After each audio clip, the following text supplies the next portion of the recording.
this is about 8 years ago now, when I was a student at Drew University. One of our classes did a tour in this area, New York City and New Jersey, of mega churches. Mega churches are churches that have 2, 3, 4, 5, maybe 10,000 or more members. And I can remember visiting this one church out in the suburbs of New Jersey, and the pastor was talking about how they had outgrown their current place, and there was, I think Lucent had a old lab out there that was for sale, and they wanted to buy that whole campus, and he was just in like another state while he was telling this. He was really dreaming. And he says, oh, we're going to put a big church out there, and we're going to have a coffee shop, and then we're going to have our own department store, and then, you know, just the whole thing in this one compound. So every member of that church wouldn't need to go anywhere else.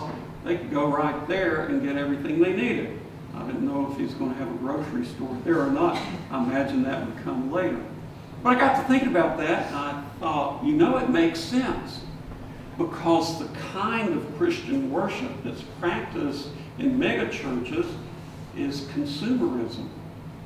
It's a consumer church. If you were in a mega church this morning, you sit there. About the only participation you do, you might sing a few hymns, a few songs. That's basically it. Everything else is going on up here. You've got a band on the stage, you've got a preacher that preaches for maybe 50 minutes or more. Well, you know, we're all going, usually in a very excited and engaging way, entertaining way. So it's consumption thing. Then I thought, juxtaposed against that, I had another experience, again through Drew. This time I was a professor of the class, took students over to Bardsey Island, which in the Welsh is Ynys Enlli.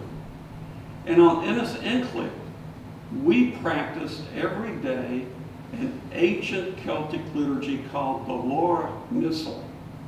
The Laura Missal is probably 1,200 years old. And one of the things that happened in that missal, and preparing this class, putting it together, I read this liturgy over and over, and it just didn't make sense. The gospel lesson we heard this morning, that was the dismissal in the Laura Missal. And the rubric stated, this cannot be excluded. So if we were back in time, in Celtic lands, worshiping with the Laura Missal, at the end of this Mass, I would stand in the middle of you, or the deacon would, and read that gospel. And at the part where it says, and the Word was made flesh, the deacon does this, goes down on one knee. After we did that Mass 3 times, I thought, it makes sense. It really does. Because that wasn't a liturgy that was just consumption. It was a participatory liturgy. And this gospel is laying out in plain words what we do here this morning and every time we gather for Eucharist.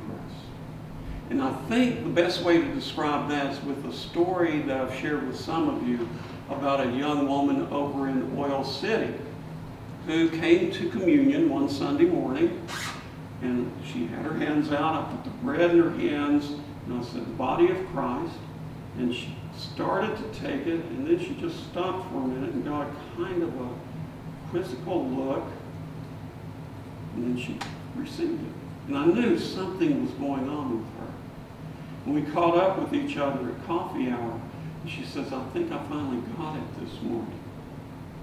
I said, what?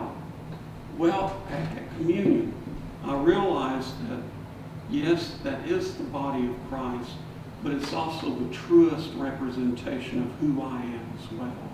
So I was consuming me in my pure form. Now think about that for a minute.